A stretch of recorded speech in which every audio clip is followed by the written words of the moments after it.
Hey y'all, gonna do another garden tour. Everything's been coming along so nicely this season. Since graduating, I've planted this garden that is now going crazy. Really happy with it. I've got kale, beans. I just finished weaving those beans around that trellis. I've got watermelon right here, 4 plants, but it just looks like one big mass. I love it. And look at this. I think they're sugar babies. So I don't know how exactly big they get, but they'll be pretty small. So I think I'll be able to harvest by the end of the season, because I've got like a little less than 2 months left before it starts getting cold. But the bees really seem to love the watermelons. There's another one, I think. I need to get in here and I don't even know what. There's just so much going on. A little baby. So, hoping to get a few. My brother and his partner are coming out at the end of the month, and I'd love for this one to be ready so we could all eat it together. So, you see sunspots forming, or whatever it's called. Good little melon. I don't know if you're supposed to keep them shaded or keep them exposed. I don't really know, but here's the cacti. Doing really well. This guy's exciting. But here are the beans. Beans are doing good. These bush beans are doing better than the pole beans, because I didn't realize that the pole beans were pole beans. So they were not getting any support. So I just got them that trellis. So look at these beans. These gorgeous flowers that I imagine you would just crawl into or something. They're so pretty. Look at all those beans. They're yellow. And on the package, I think it said it was like waxy or something. Waxy on the outside. But these all still have fur. Like a little bit of fur, it feels like. It's not quite waxy like how I'm imagining they're gonna be. So I've tried a few of them already and they've been okay, but I'm thinking they weren't mature enough. Even just looking at the seeds inside, as I was eating them, they were like hardly developed. But these are the pole beans. These ones are horticultural beans, it said on the package. And they had this beautiful coloring with purples and yellows all mixed together. So what I've been doing is grabbing a piece that was loose. For example, these two I just wound up. I grab the loose piece and then I move it over to the trellis, and then I just start winding it around one of the poles, up and up and up. And it has these little hairs.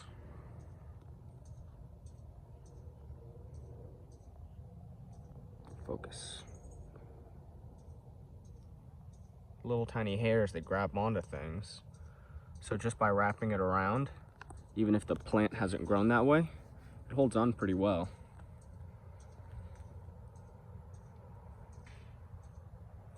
Doing good. This one is really long, so they're doing really well. And then I planted these wildflowers, which this is honestly my favorite part of the garden. It smells so good over here. And there's always little things flying around, and checking out the poppies, and I don't even know what these are, but they're so pretty. And then I just saw this morning. I hadn't seen this before. I don't know what it is, but it's got a nice orange, kind of similar to the poppy, but darker. Like deeper maybe. It's sort of like the whole flower is the color of the very center of the poppy. I really like it. Look at this guy. These dark purple ones and these light purple, they're so gorgeous. And I've got a little watering thing right here, and the bugs seem to enjoy it. Sometimes I fill it up with water and stuff, and they'll fly around and drink from it. I'm curious, these poppies, I think these are going to turn into seed pods. Because looking at the flowers, I think these are what the flowers look like when they're forming. So they're a lot shorter.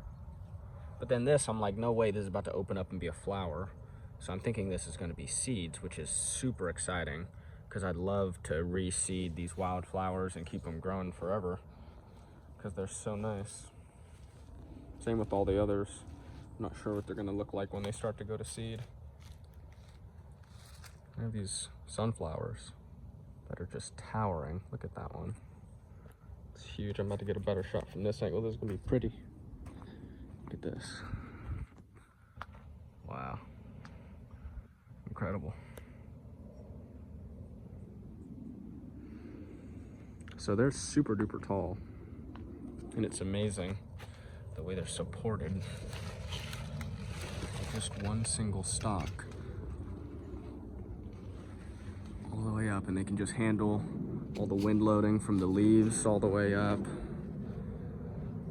And look, I can barely even pull it down to look at the blooms that are coming. Check it. I don't know if you can see it because it's in the sun, but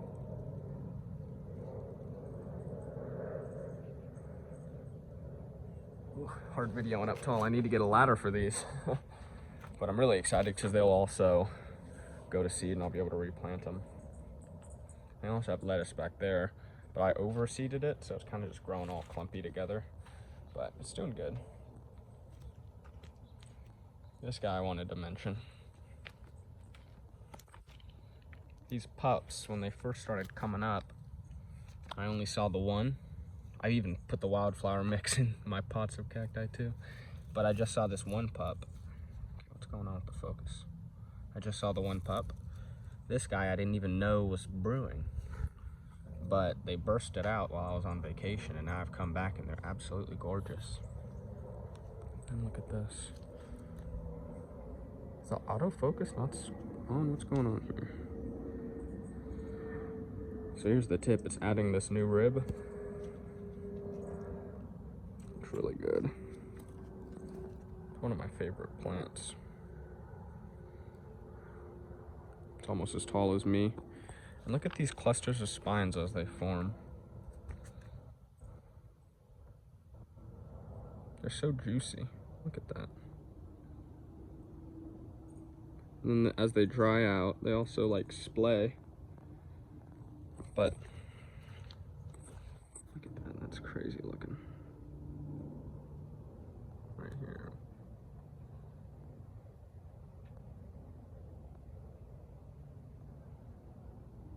Super cool. So this guy's awesome. And then look at this one. This is Althea. Classic. Nice blue Peruvianus. This one's fat. I love it. So it's nice and blue and notchy, pretty short spines. And look, you can see this pup coming through. Look at this guy. You know, this pup started coming right after I put my cool ladybug. And so I think it's related. It's definitely correlated. Look at that pup. So that's gonna be humongous, because I mean, look at how big the other pup is.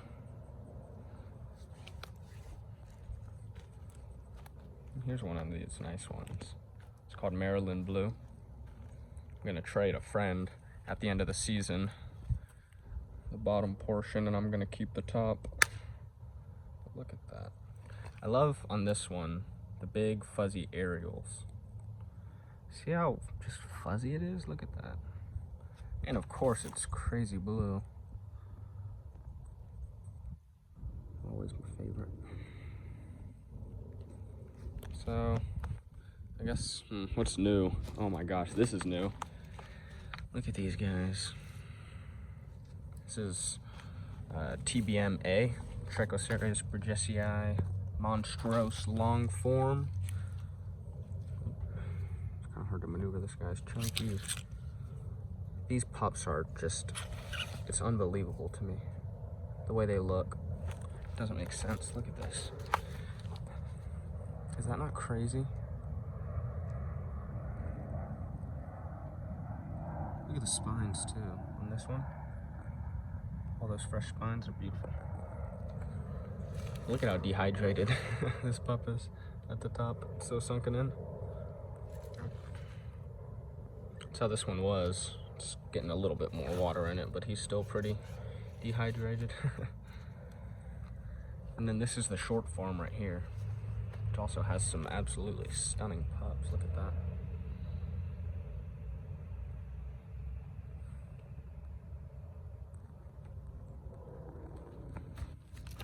This is a cool little pot decoration I got.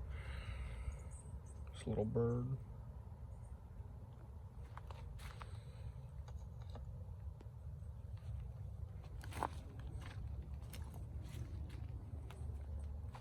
I just did this grafting that I'm extremely excited about. Oh my gosh, yeah, look at these dahlias first.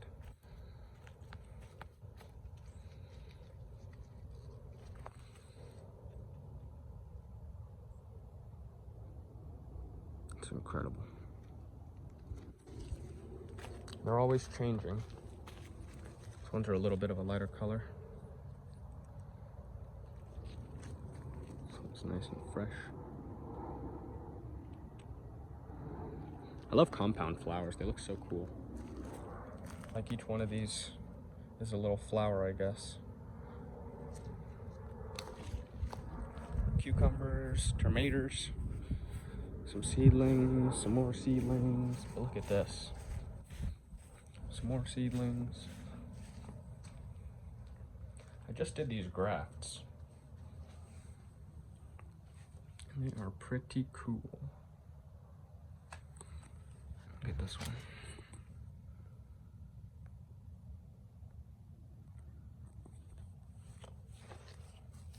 What is going on with the lighting? So, what's this? Althea crossed with Mystic from Pedro Park in Spain. But I got it from RMF Cactus here in the US. Look at this guy. Oh my gosh. Can you believe the color on that? Look at the red spines. That's Santaensis cross Pacanoid griseus from San Pedro Island. Look at this variegate with the pink color. So I've got quite a few of them. This is Harrisia tetracantha crossed with a Trichocereus burgessii called People of the West. So, oh, sorry, it's the reverse. People of the West crossed with Harrisia tetracantha. So it's an intergeneric hybrid. So I got a super high rate of mutation on these babies. A lot of variegation, really just variegation. Maybe a couple that are mutated, but they're not growing as well as I would like. The mutated ones, they're just so tiny. So, not sure. That's one of the ones I chopped. Little one in there. Mutated like monstrous, I guess. Like here's one that's a little. Oh my gosh. Please. See how this one has a little bit of funkiness to its side? Oh, I think it might be the black pot that's messing it up.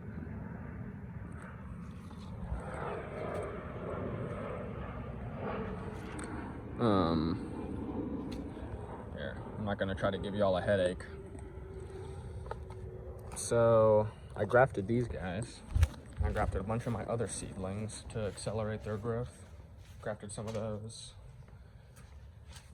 And they are just the coolest things. Look at that guy. That's a Santaensis.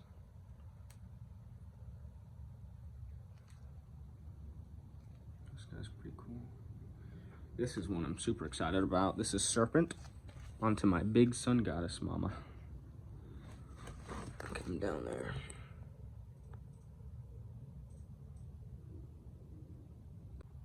Well, I accidentally hit the record button and stopped playing. But it's got that orange stuff on it, which is totally fine. Shows up on quite a few of my grafts. I think it's just the moisture and the fresh wound and some sort of bacteria colonizes it pretty well, I guess. I don't even know. But it doesn't seem to harm the graft, and it doesn't spread deeper into the flesh or anything. So I don't mind it. Who cares? I put a little bit of sulfur just to help dry it out so nothing else tries to grow.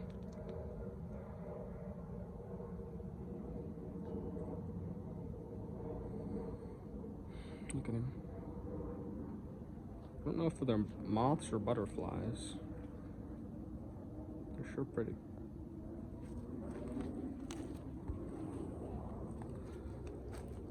So that's most of what I wanted to show you.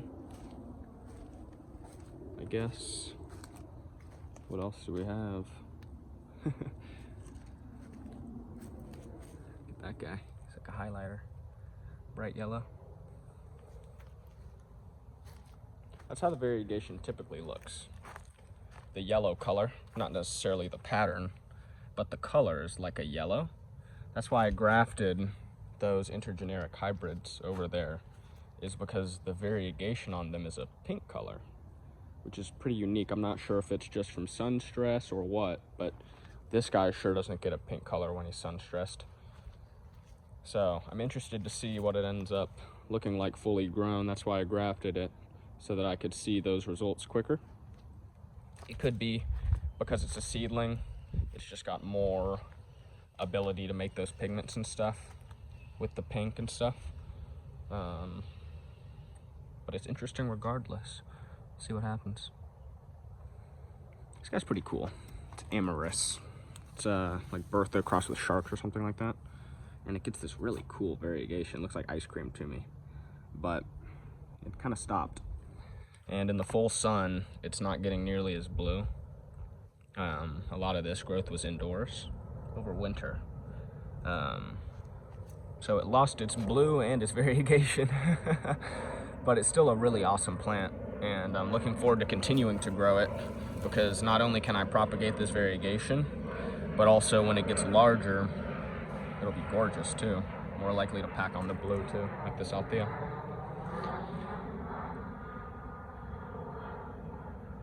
So cool, you can see all the growth from this season very clearly. This guy's also a nice variegated one. It's a Colossus crossed with Clyde. Oh, and of course, Conquer King. How could I forget you? Really beautiful. Can we get it in the sun?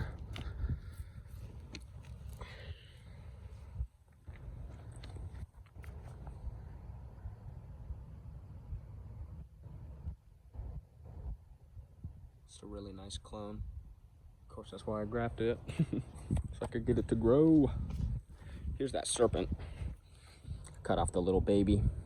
So hopefully it'll send another pup. I need to chop off the pup that's forming right there. But this guy's really cool. He took a long time to actually start growing again after grafting. But this is Cactus geometricus. And it just stacks these balls on top of each other. Kind of like the same growth habit of TBM. But of course, this one's way more ball-y. So a bunch of exciting stuff going on in the garden. I'm really enjoying the more typical planting, because they grow quite a bit faster than cacti, of course. I mean, come on. Imagine planting some cactus seeds and 2 months later you had a cactus garden that looked like this. I'd shit myself. But the cacti, of course, are my main thing. I love them. But these are definitely, it's a different experience growing these kind of garden plants. So I really like both, and I'd love to continue to do both. Next season, I'm gonna devote a lot more space to the garden, to this garden. Because I mean, I've got all this empty space that we're doing absolutely nothing with besides like a lawn. But even disregarding the lawn space, over here we could plant some stuff, could consolidate some of my cacti. We get a lot of sun. Speaking of sun, this guy looks like the sun. I just saw him as I was walking over here. Look at how gorgeous that is. Amazing flower. Some kind of astrophytum. Maybe myriostigma. Don't quote me on that though. I don't remember much about astrophytums. I used to be more into them. Look at this guy. This little bee enjoying the clover. I think it's clover. I love to see the bees and stuff coming around. They really like the watermelons. They like the wildflowers. But not just the bees, also all kinds of flies and the wasps as well. They're all chillers. I mean, the wasp isn't trying to mess with me. It's trying to eat some tasty food from my garden. And I don't know if they understand that I'm the one who takes care of the garden, but they sure seem to not mind me hanging out. Maybe I'm just another animal to them, which I am just another animal, so it makes sense. This guy, no idea what it is, but just a little bug, maybe some kind of fly. It's another guy. So when you typically think of like pollinators and stuff, you think of a bee, a bumblebee, but there's so much more to it than that. So I love to see all of these other kinds of pollinators that I know nothing about, that just do their thing and are really beautiful and cute in their own ways. I really love this white one. It fills the space really nicely too.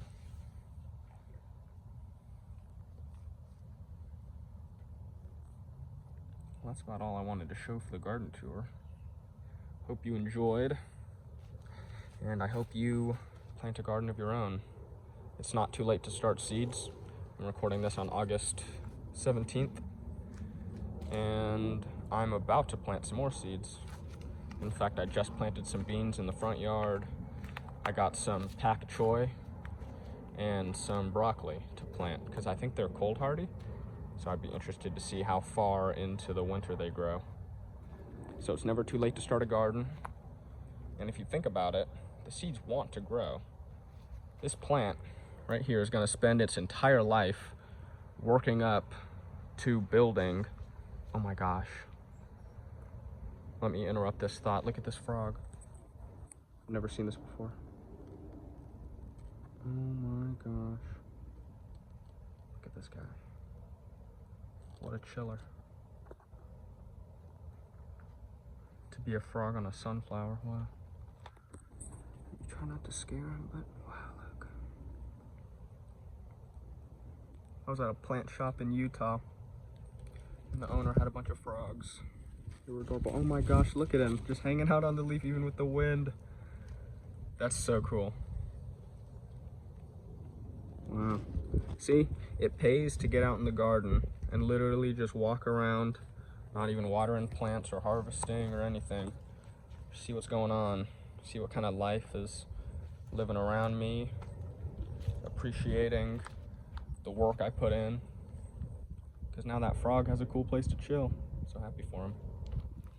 So cool. So that's one of the things I really love about the garden too, is it plugs into the natural environment much more than my cacti do, of course, being in their pots. But something I have done to alleviate this is start planting some of these wildflower seeds in the pots as well. So even if it does have a slight detriment to my cacti, maybe they compete for nutrients or something, I think overall it'll benefit the entire garden. And I actually do think it would help, because it would help insulate the soil. And I read that 50% about of carbohydrates that plants make during photosynthesis, they exude through their roots directly into the soil. And what feeds on those carbohydrates are all the microbes and all the cool things living in the soil that make the soil and alive. So if I want to increase the number of microbes and bacteria in the soil to benefit my cacti and their growth, why not plant some plants that will pump the soil full of carbohydrates? That's my thinking. And you know what? Even if that's totally wrong, I'm rolling with it, and I'm gonna try it. And it probably won't even barely make a difference. I mean, look at this guy. He's sending out a nice pup.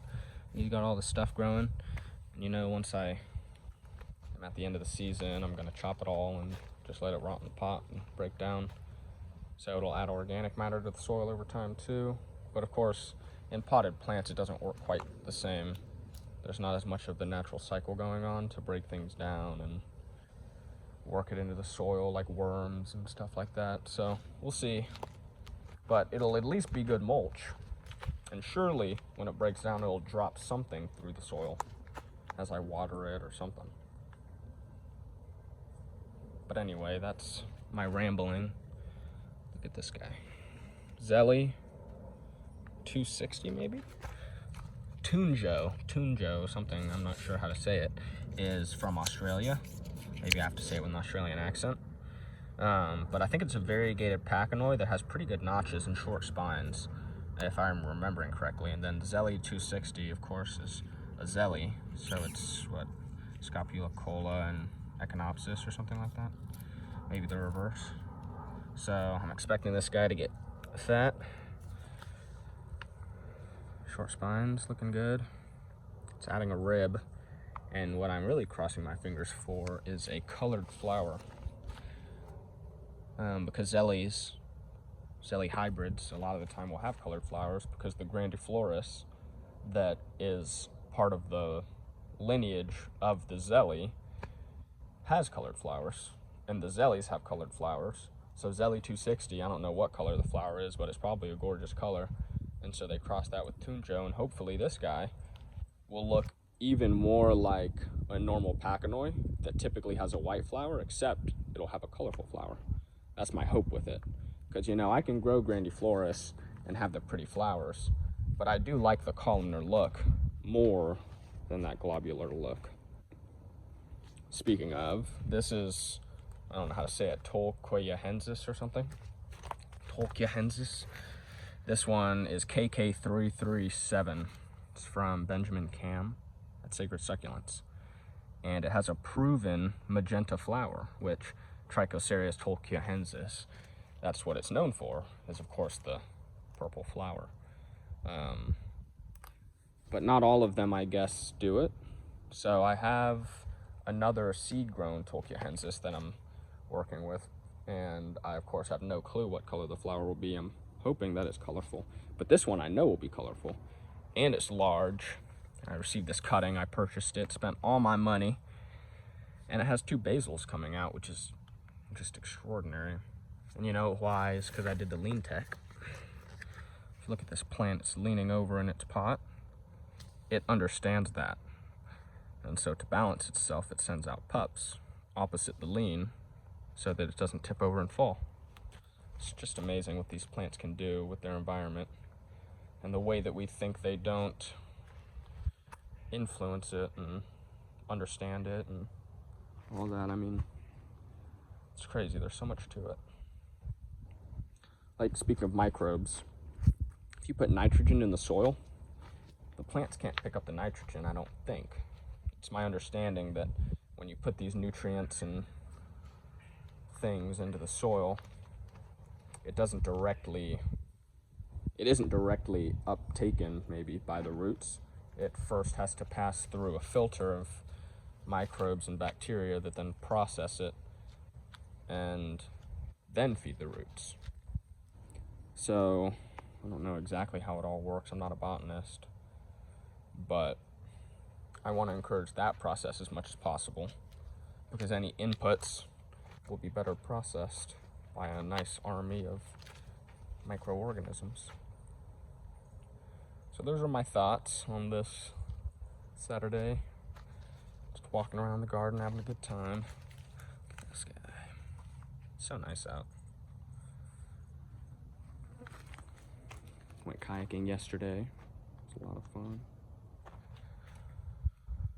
Get out in the water. I'd love to live on a lake. I could water all my plants with lake water. Maybe. Might get arrested. You know how people are.